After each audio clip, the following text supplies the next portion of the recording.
যেমন কুকুরতার তেমন মুগুর, কেন তারা সমালোচনা করেন না? বক্তৃতা করেন গোল গোল গোল গোল, ন্যাকা ন্যাকা, এবং শুভেন্দু যে যে ভাষায় মমতা দি আর অভিষেককে অ্যাটাক করছে, কেন এইসব নেতাদের বক্তৃতায় সেগুলো শুনতে পাওয়া যায় না? তৃণমূলের প্রতিষ্ঠা বার্ষিকীর দিনেই দলের কিছু প্রবীণ নেতাকে তীব্র আক্রমণ করলেন কুণাল ঘোষ। ২১-এর ভোট থেকেই মমতা বন্দ্যোপাধ্যায়, অভিষেক বন্দ্যোপাধ্যায়কে লাগাতার নিশানা করে চলেছেন শুভেন্দু অধিকারী। শুভেন্দুর বিরুদ্ধে পাল্টা কথা নেই কেন এই নেতাদের মুখে? সোজা সাপটা প্রশ্ন তৃণমূল মুখপাত্রের। মমতাদি সম্পর্কে চূড়ান্ত অকথা কুকথা বলে চলেছে, অভিষেককে চূড়ান্ত অকথা কুকথা বলে চলেছে, কিন্তু আমরা কয়েকজন সিনিয়রকে দেখি, কয়েকজন পদাধিকারীকে দেখি, কয়েকজন মন্ত্রীকে দেখি যারা সব বিষয়ে প্রথম সারিতে থাকেন, কিন্তু শুভেন্দু অধিকারীকে চোর শুভেন্দু আজ পর্যন্ত তারা বলে উঠতে পারলেন না। কুণালের নিশানায় আছেন কিছু মন্ত্রীও।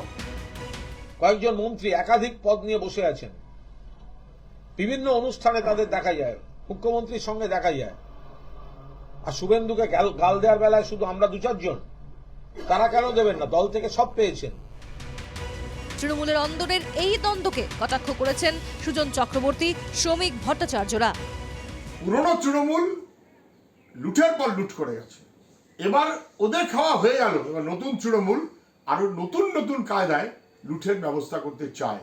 লুটেরারা মিলিয়ে একটা দল বানিয়েছে, দলটার নাম দিয়েছে তৃণমূল কংগ্রেস। তাদের মাথায় মমতা ব্যানার্জি, আর মমতা ব্যানার্জির ভাইপো বলেই অভিষেক নেতা, অন্য কোনো যোগ্যতায় না। আসলে তৃণমূল এ ধরনের বিতর্ক তৈরি করে সংবাদ মাধ্যমের ছেয়ে থাকতে চাইছেন।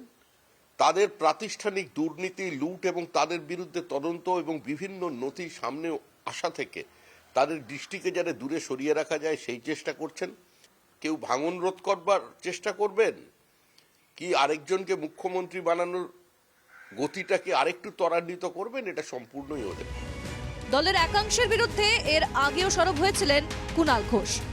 মাসখানিক যেতে না যেতেই ফের সরব তিনি। ২৪-এর ভোটের আগে এই সরবতায় কি আছে সমীকরণ বদলের সম্ভাবনা? তৃণমূলের প্রার্থী তালিকা থেকেই হয়তো স্পষ্ট হয়ে যাবে তা। Bureau report, NKTV Bangla.